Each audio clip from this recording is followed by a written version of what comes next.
Hi, welcome to the Introduction to 3D Studio Max presented by 3dtotal.com. My name is Isaac Oster, and in this lesson I'm going to talk about UV mapping. So what are UVs? We have already talked about polygon geometry. We have faces, edges, and vertices. What UVs are, so each vertex lives in XYZ space. So what UVs are essentially an additional component of the polygon geometry that only lives in 2D space. Hence U and V, the letters that come before X, Y, and Z. And what they do is they tell each polygon sort of where on a texture sheet it should look to find out what its texture information is going to be.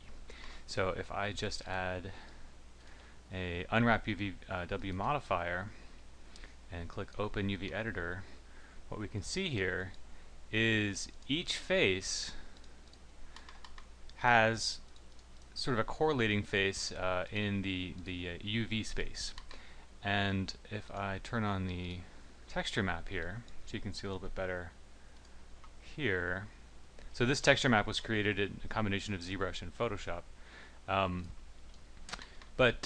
So this face knows that this is where it lives in UV space, and it just looks down at the texture in this space and it gets applied to the geometry like that. So that is how polygonal geometry gets its texturing information. So in this lesson we're going to talk about how to lay out UVs in a way that makes sense and is efficient, and hopefully you'll find it to be informative. So to start with, I'm just going to make a cube and convert it to an editable poly, and add an Unwrap UVW modifier and click this Open UV Editor button. And what we can see here is a green outline with nothing in the middle. So what the green outline is where the seam is. So each face here is disconnected from all of the other faces, which for a cube is actually not a bad way to go. If you'd like for the faces to all have the same texture information, so for instance if this was a crate and you wanted there to be the same crate texture on each face, it would make sense for them all to be sort of piled up on each other. But in this case I'm going to show you how to make the cube have a unique texture space. What that means is each face gets its own section of texture space. So with this face selected, which I can toggle the different selection modes. This is vertex selection. It's not really a vertex, it's actually a UV, edge, and face. So if I go to with one of these faces selected, what you can see is some of these faces have blue lines on them. And what that means is the edges that are associated with this face here are connected in the object space to these other faces. So another way to make this more obvious is if I just grab this edge here, and you can see this one lights up blue. So what that means is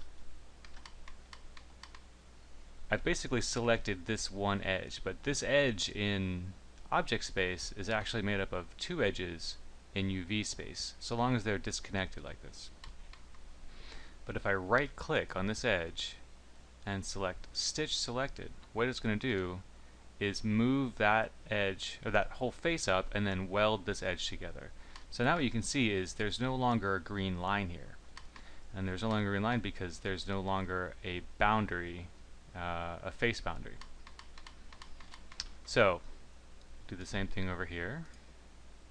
Stitch Selected, and whoops. Same thing over here. Stitch Selected, and Stitch Selected. So now you can see there are no more boundaries, no more UV edges along that top face, but on all the other edges there's still open spaces. So I can pretty much just pick any of these, Stitch Selected, and now all of these faces have unique UV space. So I'm just going to select the freeform mode here and hold Control, and that will maintain the relative proportions of these faces. And then if I go to Move mode and hold the Shift button down, it'll snap it either horizontally or vertically. So I can just get these centered within the checkerboard space. This black outline here indicates basically 0 to 1 in UV space. So if you think of this coordinate as 0, 0, and this coordinate as 1, 1. So this is U and this is V. So you can convert this to editable poly, and that will collapse the stack and essentially bake those UVs into the cube. So what does that mean exactly? If I open up the material editor and create a standard material and assign it to my cube and grab a UV test map, this is just something I found online, and apply it, this is what that looks like. So if I just create a regular cube again, and so this cube by default is going to have each face assigned to 0 to 1 space. Let me just go ahead and make it a 1 by 1 by 1 so there's no distortion. Assign the same material to it, and this is what you get. So what this material looks like, I just bring the image over, is this. So this is the texture, and by default the cube, each face is mapped to 0 to 1 space. So this is the 0, 0 corner, and this is the 1, 1 corner, with this being the U-axis and this being the V-axis, and you can see how it correlates directly to what each face has on it. Whereas with our new UVs, and I will just open or add a new Unwrap UVW modifier and open the editor.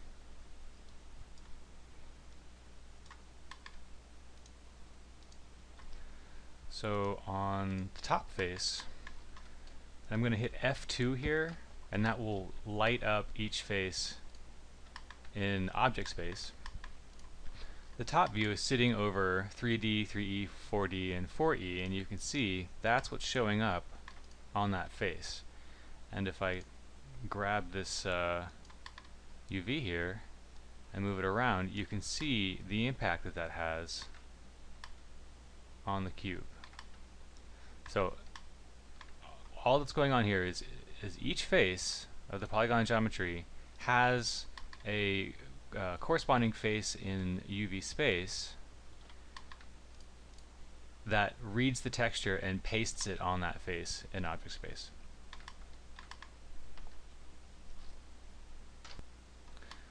Okay, so let's talk about what some of these buttons do in this tool.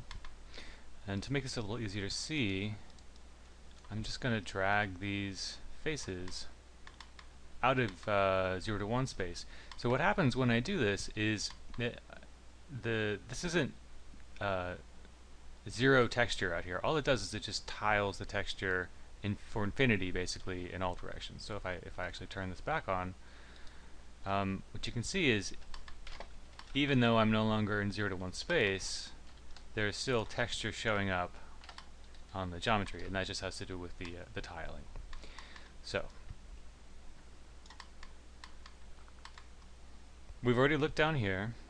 This switches to essentially the same as vertex mode. So this is how to pick the UVs. And I have edges and face mode. And what this does is it will select, if you grab any of the elements, it will grab all of the elements, or the entire welded element. So there's what the select by element function does. It's very similar to using that same feature in the editable poly section. So if I turn it off and I grab this face and I right click and I want to break it off, just click break. Now when I turn the select by element back on, this face isn't selected because they're no longer welded in UV space. So I'd like to weld it again, but when I do that, it's selecting all of the edges because I still have the select by element turned on. So that's not really going to work because Max doesn't know which face I want to weld. I'm sorry, which edge I want to weld. So I need to turn this off, reselect this, and then I can stitch select it. I'm going to go back to face mode. If I select this face and I press this button, what it's going to do is it's going to grow my UV selection. And if I don't have everything selected and I hit shrink UV selection, you can see what that does. With everything selected, it's not really sure where to shrink from, so that doesn't always work. I can go to edge mode for this next section here, and if I push this button, it's going to grab that loop. A little easier to see over here. So I moved this this UV out, and I can try to get it placed approximately back where I think it should go, but the easiest way to do this is to relax these faces. And the process for that is right up here. You go to Tools and select Relax. And there's a few options here. The only one that's really important is you grab Relax by face angles rather than edge angles. Most of the time I find it to be more accurate.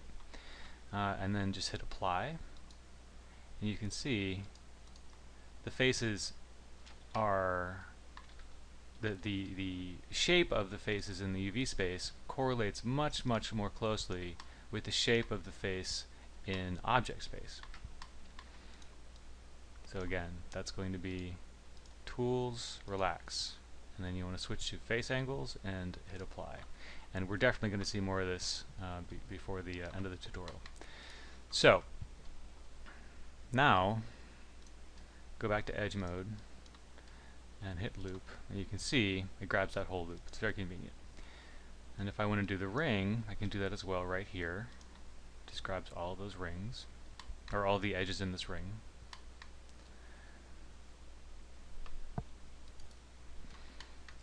Alright, so moving up here, we have some quick transform options. So say I'm going to go to move mode and just sort of scoot this guy up a little bit.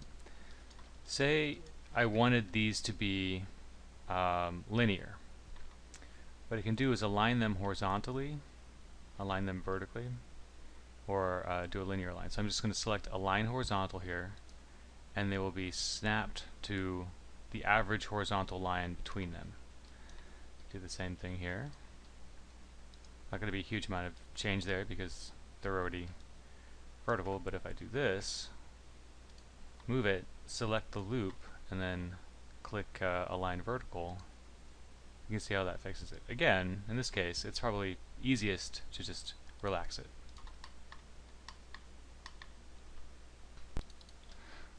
Alright, so the next button here, Linear Align, does that. It's just going to look at the average positions of these two edges here and find some middle point where, or some middle line where they average out to, and move them to that point.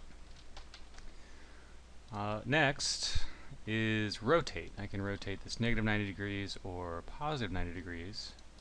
You can see how that behaves. And there's another feature here that's going to be a little bit more apparent if I break symmetry. With everything selected right here, by default it's usually set to this. This is going to be a horizontal flip. And there, if I hold this down, is also a vertical flip. So when you do this, it's possible to end up with a scenario where the verts are essentially inside out, or pointing down when they should be pointing up. And the most obvious way to find out if this is the case is just to relax it. So when I hit apply here, you can see the verts are contorting themselves to find their way back to this position.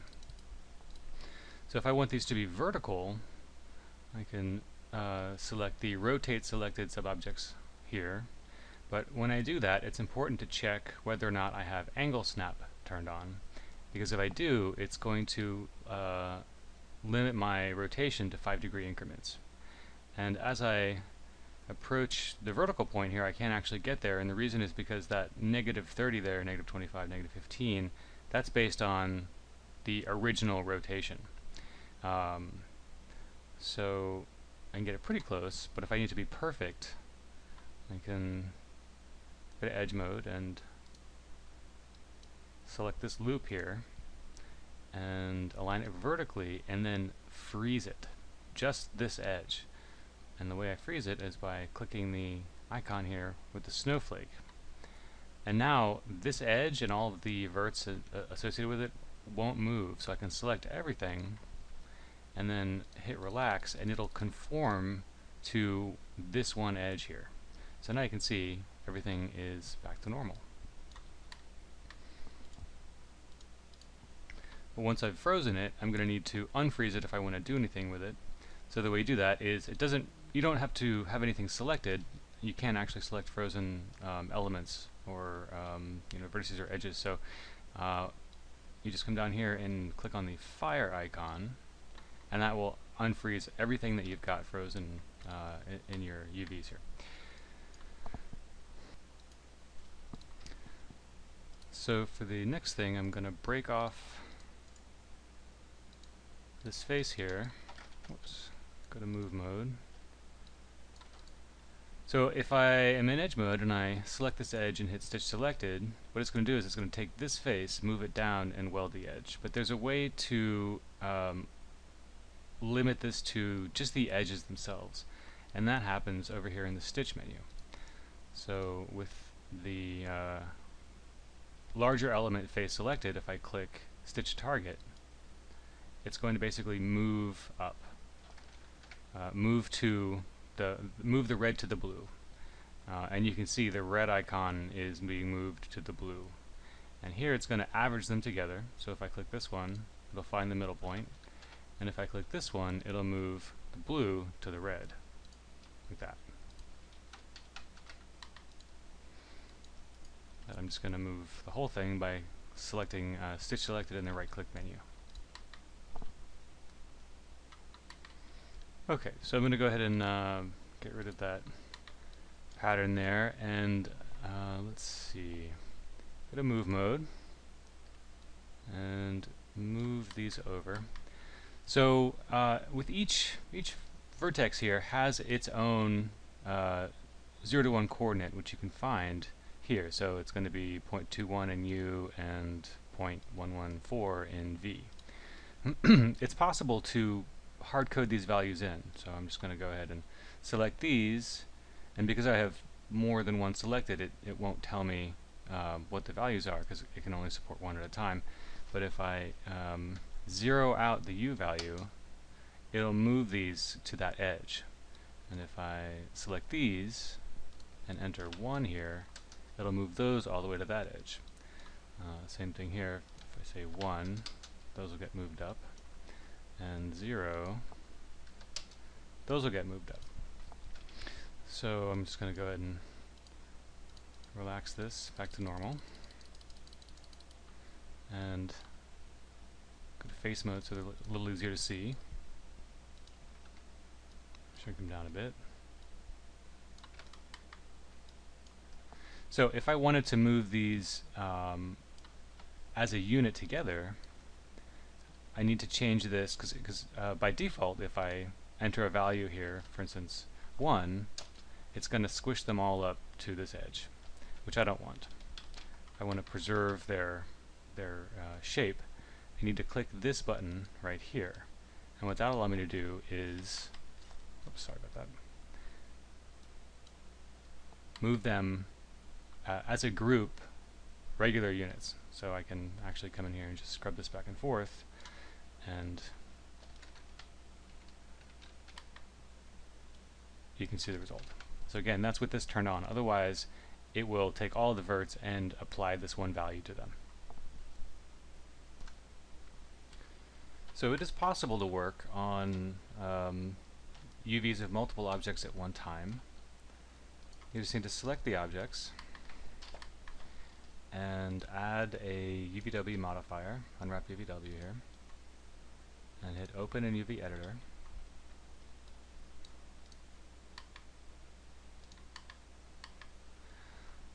So right now the UVs are sharing the same UV, these objects are sharing the same UV space, which is efficient if they don't need to be different. So if you had, you know, anything where from one object to the other they look the same, you would want to share that UV space. So if you have like fencing or any kind of repeating pattern or multiple assets that are the same, they should be sitting on the exact same UV space. But if you need unique UV space for different objects, it's very easy to do that. I'm just going to grab one of these faces, and it happens to be on this object, and then just grow my UV selection and move it over here, and I'll rotate it 180 degrees and scoot this in just a notch. And so now if I collapse this by converting to editable poly, each of these is sitting on the same texture sheet, but they have unique UV space.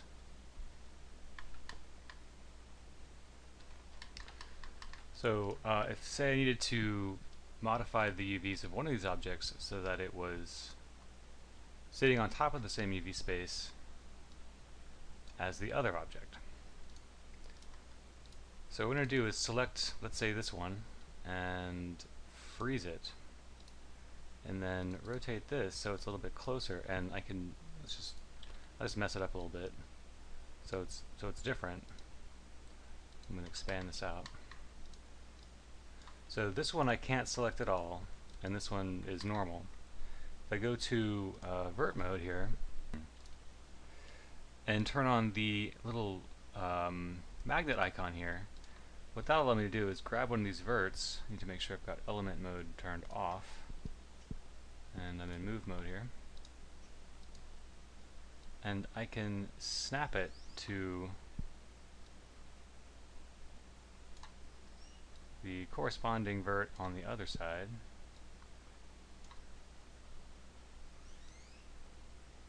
one by one, and eventually they'll be sitting on the same space.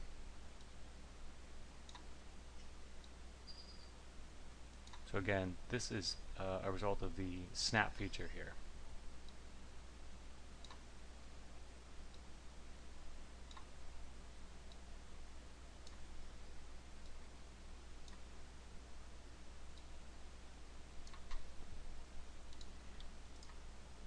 Convert to editable poly, and there they are, sharing the same UV space.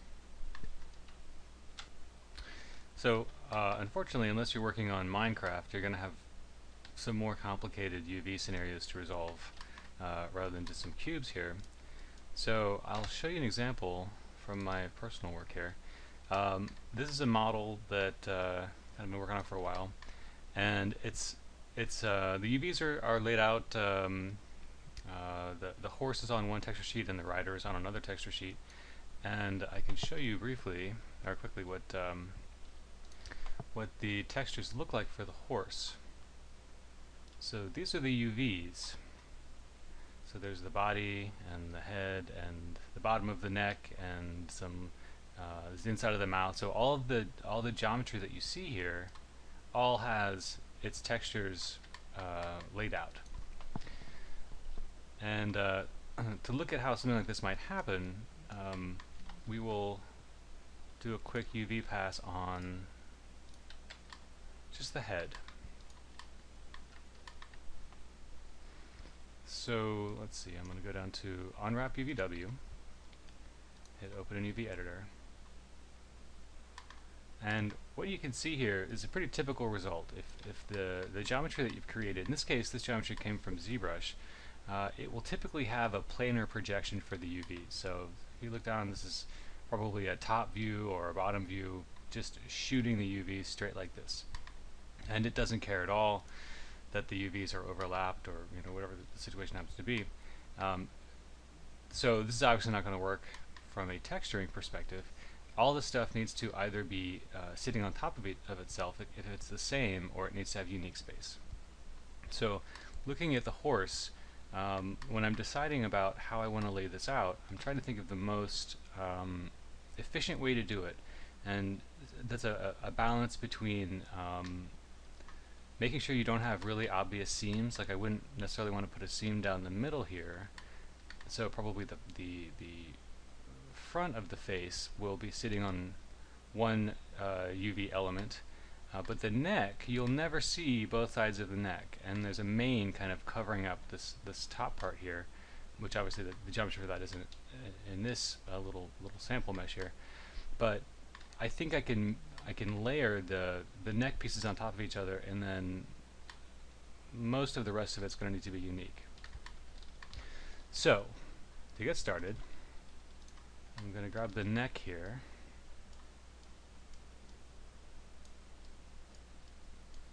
and I want to be careful that my selection is consistent from both sides. Now by default, when you apply a Unwrap UV modifier, this little button here will be turned on. What this means is ignore backfacing. I actually want that to be turned off for now, so I can do this and get faces on both sides of the object, regardless of the direction the normals of the faces are pointing.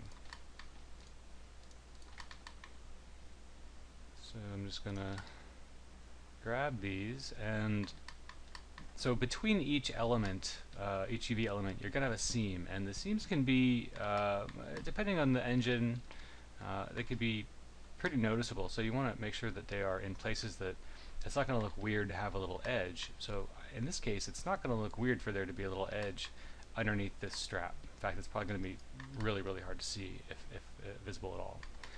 So I've got these faces selected, and that's what they look like in the UVs. So what I'm going to do is what's called a planar projection. And the way you make that happen is with this button right here. There's some other options here. There's a box map and a sphere map and a cylinder map, but I don't find these to be super useful most of the time because I'm not laying the UVs out on these kinds of shapes. It's more of an organic thing. So I'm just going to hit the planar, and what that does is it breaks it off and then does a planar projection. In this case, it probably looked at it from about that angle, and it will stretch them, or do its best to stretch them to 0 to 1 space. But what I want is for it to kind of look at what the camera is doing. So there's these align options. So this will align the projection plane to X, Y, or Z. And then there's best align and align to view. So I think in this case it's going to be the X-axis. So let's just try that. And there you go. That actually worked fine. I could have done it with the view align here as well and gotten a very, very similar result. But I think X is pretty perfect here. So right now, these faces are sitting on top of each other. It's just shot straight through down the barrel of the camera, and that's where those faces are. So I'm going to just move these out of the way. But in order, I can't actually modify the position of any of these faces until I turn projection off. So I'm just going to scoot that up there.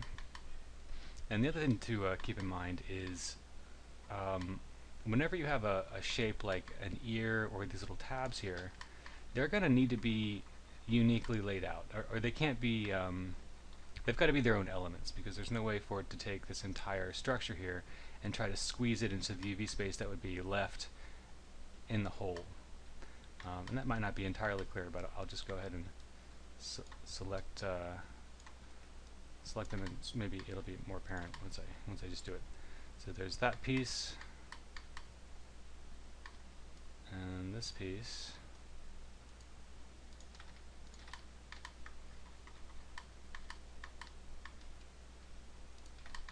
and I'm going to break them and scoot them over together a little bit. So now what I want to do is I need to lay these flat, but I can't lay them flat in their current form. I've got to basically cut a seam somewhere along this so that they can be laid out. It's almost like I have to skin it. So imagine if this is a bear rug, and I had to skin the bear and then lay it flat. So what I'm going to do is go to my edge mode here and select these edges, and it can be a little bit tricky to see the selections sometimes depending on the angle. So there you can see it's real obvious. Well, not real obvious, but a little bit more obvious, but I've got a face there, or an edge there that I don't really want. So once I get a few of them selected, I can sort of see what's going on in the UVs here and cut along the seam, and I'm being careful to cut this edge here because I don't want there to be a seam out here where it might be more visible. So with these edges selected, I'm going to right click and hit break. And so now I've got that green line running up the edge there. So I'm going to select these and go Tools, Relax, and select Face Angles, and hit Apply. And so there you can see this is the top of that little tab, and this is the bottom of it. And they're welded up on this one corner here, which happens to be the front-facing edge. And it looks like I may have missed some faces in my selection. And because this whole thing is going to be brown leather, it's going to be much easier for me to texture it if I can just put a brown fill underneath it rather than having to find this section sitting over here on the horse's head somewhere. So I'm just going to go ahead and break that. And relax it. And when I select this face, what you can see is this turns blue here, and the reason is because they're connected in object space, but not in the UVs. So I'm just going to select these faces and hit Stitch Selected, and there we go. So I don't need to do the same thing on the other side, but for the sake of keeping this short, I'm gonna skip it. Now I'm going to do the ear, and it's going to be a very, very similar process. Select, go to face mode, select these guys. Actually, I think it will be faster to do an edge loop selection. Sorry, a ring.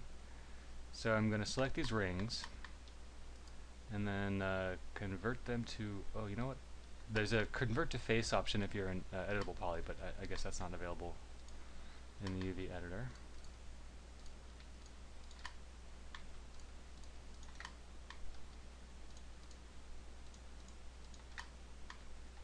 So I'll pause it for a second and select these. Okay. So there are the ears. I'm just going to right click, select break, move them off. And now I just have to decide where I want the seam, so I sort of want it in a place that's maybe going to be somewhat out of the way. So I'll grab this back edge here. Actually, I can sort of see this line here goes all the way down, so I think that makes more sense.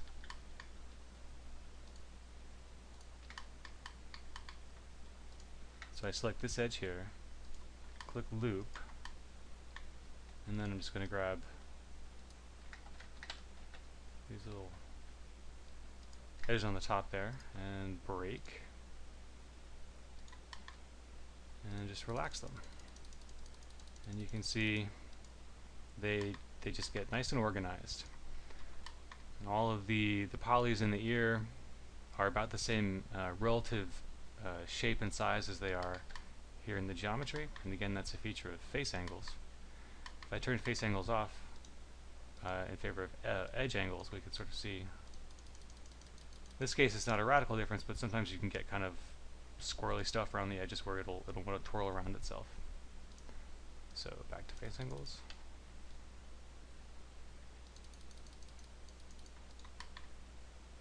Alright, so and another thing that's sort of useful about this is if you've got multiple objects selected and they are the same size in object space, but in the UVs they're a little bit off. If you select the elements and hit apply with the relax tool, what it'll do is it'll bring them back into their relative size will be brought back to a normal position. So as I'm doing this, it's useful to turn on checker pattern. And what that's going to do is where the checker pattern is nice and regular and square, we know that those UVs are done. So at this point, it's pretty chaotic. everywhere except on the ears. So let's look over here. Oh, so I'm going to go ahead and reproject this. The planar on the x-axis.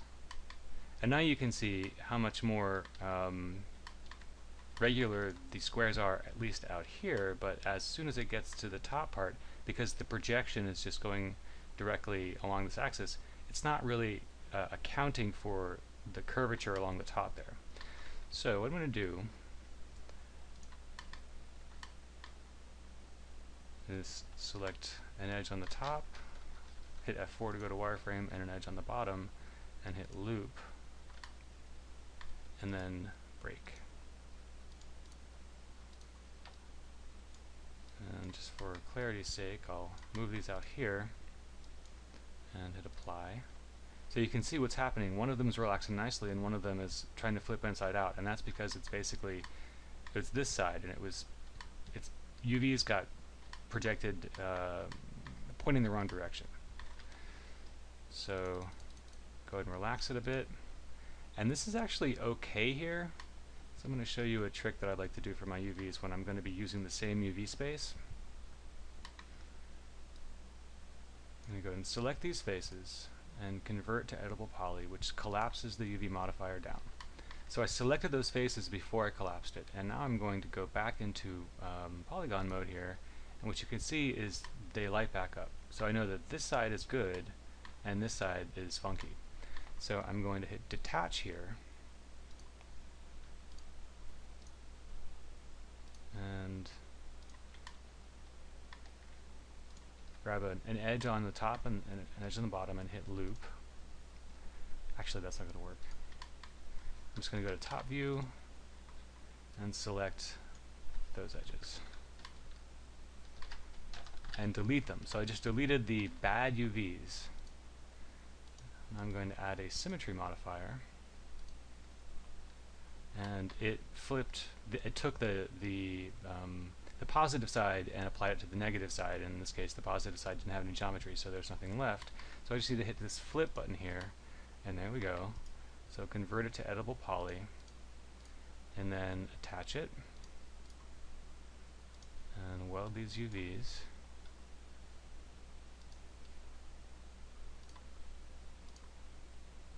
And apply a new Unwrap UV modifier.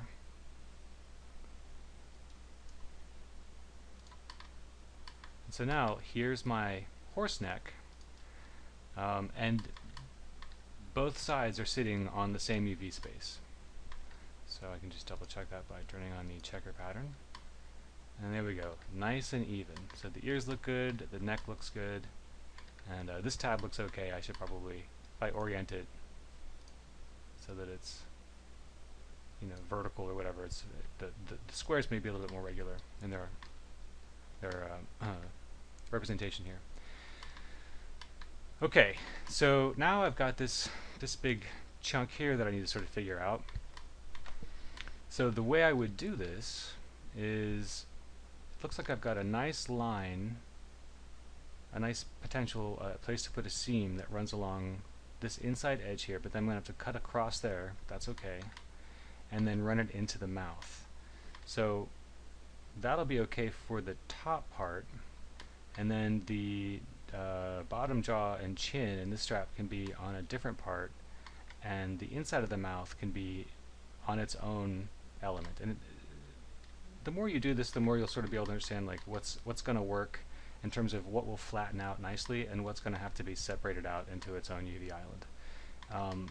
So I'll just go ahead and do the top part here, and actually I think this back part is going to need to be broken off as well.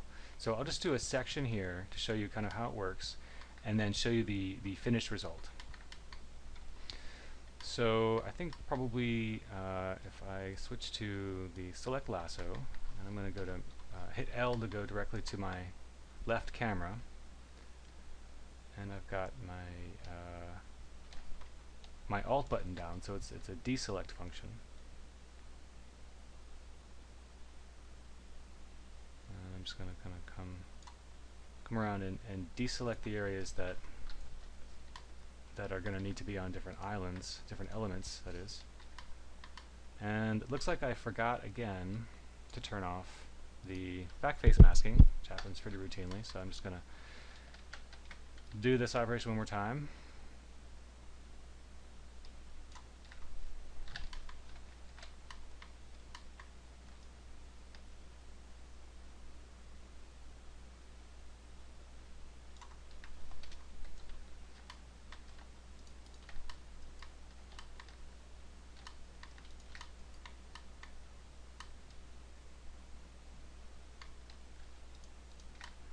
I actually know from having done this already that these pieces here are going to need to be on their own islands as well. And I'm using the word island and element sort of interchangeably here. It's really the same thing.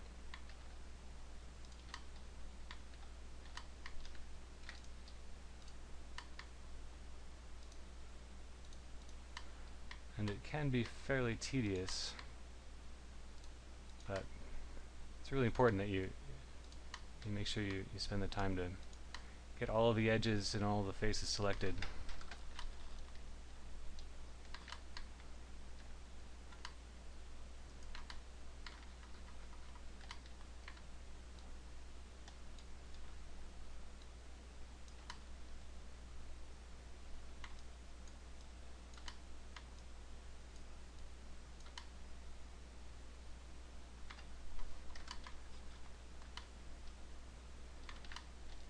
Alright, well, it may not be perfect, but for the sake of this example, I think it's good enough.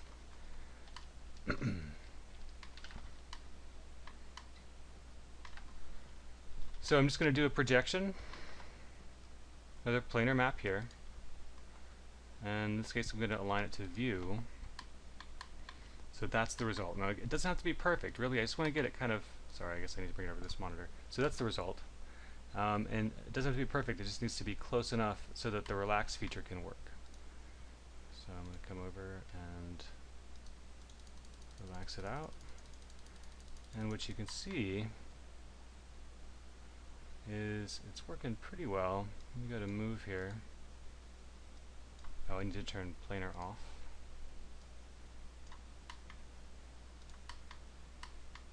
Except down here it's getting a little, it's unhappy. It's kind of contorting itself, trying to figure out what to do. And the reason that's happening is because it's not really easy for it to figure out what's happening when the shape does this. It's hard, like it's going to want to lay this flat, so if the seam runs along this edge here, this area can just lay flat and then the mouth can be a separate piece. So that's what I'm going to do. I'm going to select this edge and then just select loop and then break. Scoot this out, and now when I relax this, it has a much easier time. And by the way, I don't have to spam the apply button here. If I just turn the amount up to 1, it has a much more powerful effect. I guess you still need to spam it a little bit, but and because I wasn't super careful with what was going on up here, you can see that there's still some errors as well. But the face here is nice and relaxed, and all of these little edges, all these little these bevels have their faces are represented in the UVs, and you can see how nice and regular this pattern is here on the top of the horse face, at least. So, as promised, here is the finished horse. I'll just add an Unwrap UV modifier.